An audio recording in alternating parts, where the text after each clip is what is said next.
Hey, this is Dave with the Shepherd School, and what we're going to do is make a dry brownie mix, right? And this works good for you to store, but really what it does allows you to make brownies with some significant cost savings.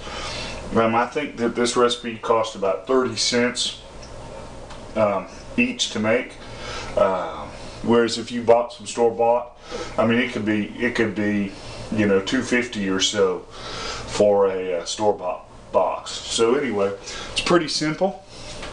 I've got a cup of sugar, half a cup of flour, a third cup cocoa, and we're going to add 1 teaspoon of baking powder and 1 teaspoon of salt.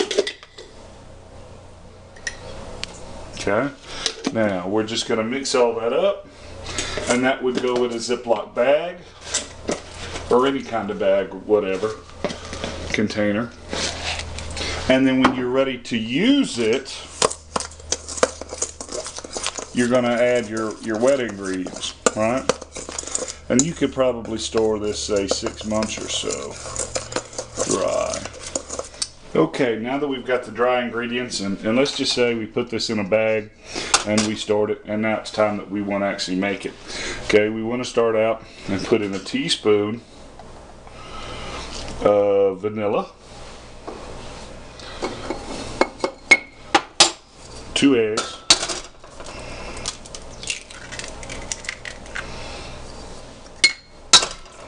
maybe a little bit of eggshell for some protein, some calcium, right? Half a cup of vegetable oil.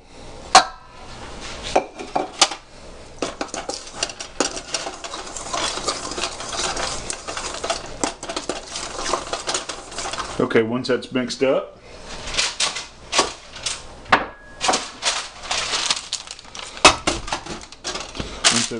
we're going to put it in our dish. And you can grease it, but I find use a little bit of parchment paper. Makes the whole process so much easier.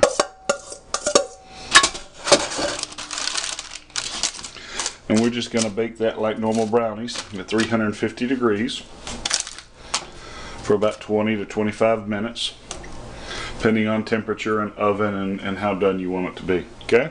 So we're just going to stick this in the oven once it's done preheating, and we'll come back and show you what it looks like.